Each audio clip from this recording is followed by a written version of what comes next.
my name is Moni. And I'm Naveen from Before You Play. And welcome to day number 7 of our 12 Days of Board Games, where we are featuring a game a day. Today it's Bargain Quest and its expansion, the Sunk Cost expansion. This is designed by Jonathan Ying and published by Renegade Games. There's a lot of expansions, but today we're going to highlight this one after we go over the base game. That's right. And so in this game, it has kind of an interesting theme. We are shop owners who sell items for heroes who are going out on adventures to slay monsters. Yeah, we're not the heroes. No. We're just the people who supply them. That's right. That's it. And so today we're going to show you around the base game as well as a little bit on the Sunk Cost expansion and then give you some of our thoughts towards the end. So let's get started. All right, as you can see here, we are set up for a 2-player game of the base game of Bargain Quest. We each have our own shopkeeper boards. We have our 2 starting heroes who are ready to come to our stores to purchase some items. And we also have our deck of monsters. So the very first thing that happens in this game is we reveal the first monster. Each game has 3 monsters. There are several that come in the game, but you only play with 3 of them. And they are of 3 different levels. Once the 3rd monster is completely defeated by these heroes, then that is the end of the game. That or if all the heroes are defeated. That's right. That is a little bit more of a morbid way to end the game. If you know what I mean. And so like we were mentioning, the object of the game is for us as shopkeepers to sell items to these heroes so that they are well equipped to defeat these monsters. So the very first thing that happens in a round is we get a hand of item cards. And so to start the round, we're actually going to be drafting these item cards. We each have a hand of 4 of them, and we're just going to do a standard style draft. You're going to choose one to keep, and then you're going to pass the rest to your opponents, and kind of keep on doing this until everybody has a hand of 4 item cards. Then you're going to choose one of the item cards from your hand to put face down in your display area. You kind of think of it as putting an item in the window of your store. The display window, yeah, exactly. To entice people to come into your store, right? Yeah, just picture us like on a big boulevard and there's all these different shops, and my thing is in my window, your thing is in your window. Exactly. And we're trying to get these heroes to show up in our place. That's right. And so item cards look like this. They have a few things kind of going on the cards. At the top left-hand corner is the price of the item that the hero needs to pay in order to acquire it. Below that, there's a symbol that stands for the class symbol, and those represent the different types of heroes who are allowed to use this item. Yeah, there's 4 different colors. There's red, yellow, blue, and green. That's right. At the very bottom of the card tells you the ability or the effect that it will give the hero. And at the left hand down here is the number of hearts. That kind of determines which player among us is going to be able to lure the hero first. Yeah, who has the priority. And so face up here on the table, we have 2 different heroes, and one is from the red, the other is from the yellow class. And each hero already has their starting amount of money in their purse. This is how much money they have to spend when they go to your store. So we're just going to go ahead and choose a card for our display. Okay. You put it face down, and once everybody is ready, we're going to simultaneously reveal our display. So I'm going to flip that over. Okay. And so I played here an Ancient Armor card that is for the yellow class, and it has 4 hearts. What do you have over there? Okay, I have a Wind Scroll. It's for the red class, and it's 2 hearts. Ah, nice. Okay. And to be clear, we are not going to be able to sell these cards. These cards are strictly for the display for the purpose of luring these heroes. Yep. So afterwards, starting with the player who played the card with the most number of hearts, we're going to lure these heroes. Now, you can only lure the hero that is of the same class as the item that you played.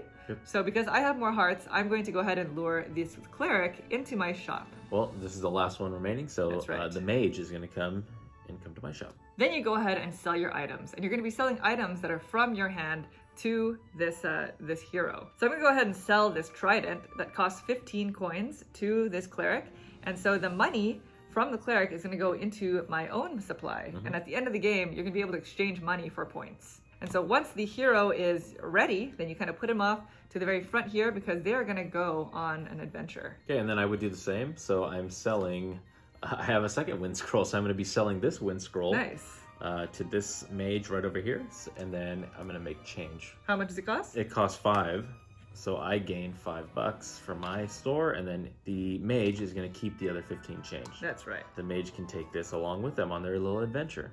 Then you take your display card back into your hand, and now it is time for these heroes to go on an adventure. Okay. So before they actually go and battle this monster, each hero is going to be given an adventure card from the adventure deck, and these cards are just going to be status modifiers. They have a wide range of different things that are shown on these cards. Sometimes they're very good, sometimes they're very bad. Once that's done, then each hero is going to, one at a time, try to at least wound this monster. Yep. And so the stats on the heroes that we're going to be comparing are the hero's attack value, which is anything that has this like double axe, Axis, yep. against the monster's toughness value, which is the left-hand symbol right here, as well as the hero's defense value, which is a shield, versus their strength. If the hero's attack value meets or exceeds that value right there, then the hero successfully wounds the monster, and then you go ahead and place one of those on the monster itself. After attacking the monster, we have to check to see if the hero actually survives this encounter by comparing the defense versus their strength.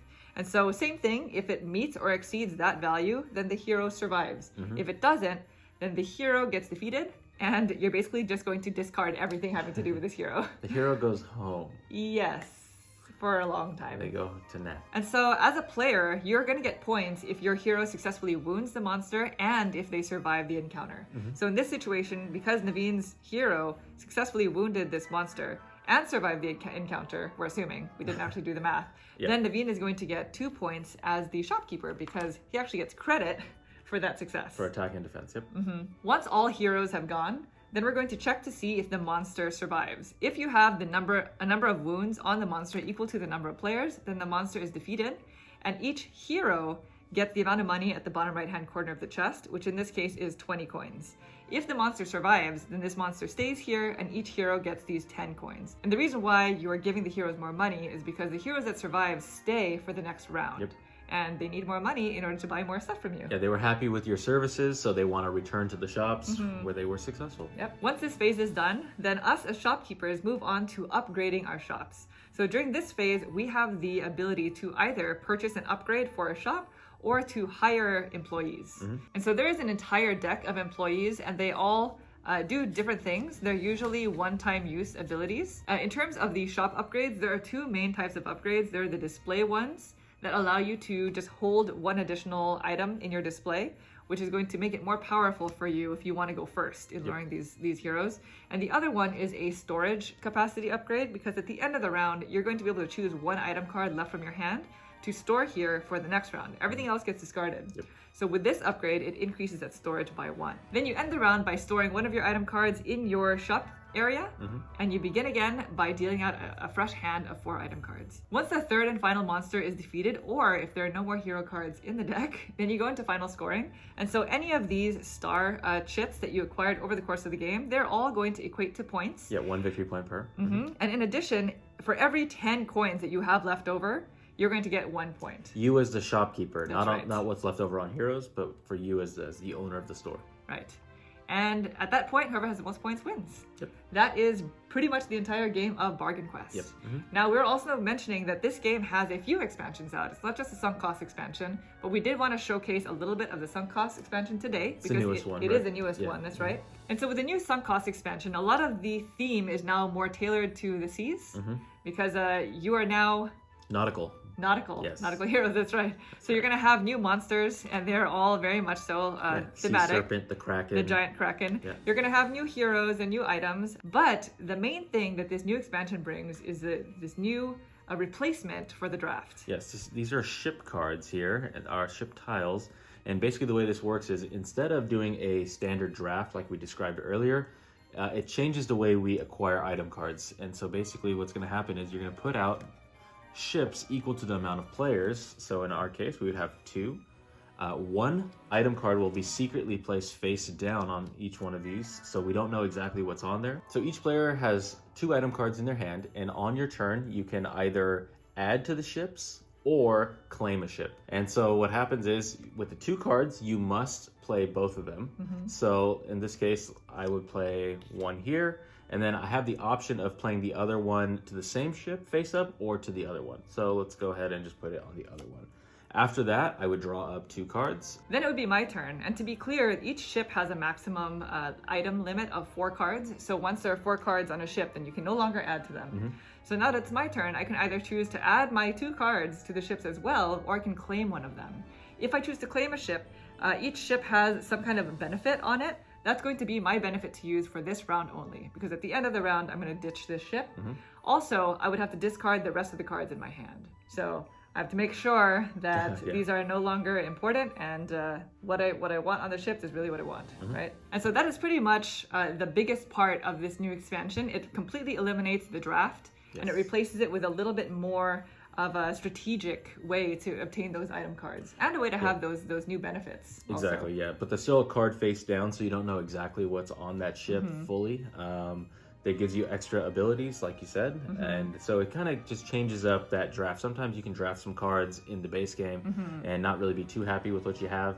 This way you can kind of mitigate it just a little bit more. Yeah, it's a little bit more of an informed decision. Yes. We also feel, though, that it is probably a little bit more useful at higher player counts. I don't know necessarily if I would jump to the sunk cost expansion at a 2-player game. Sure. Yeah. But this expansion does integrate with the other expansions, such as the Black Market, and there are revised rules or so in the rule book that show you how to play with them. And so that is Bargain Quest in a nutshell. Yeah.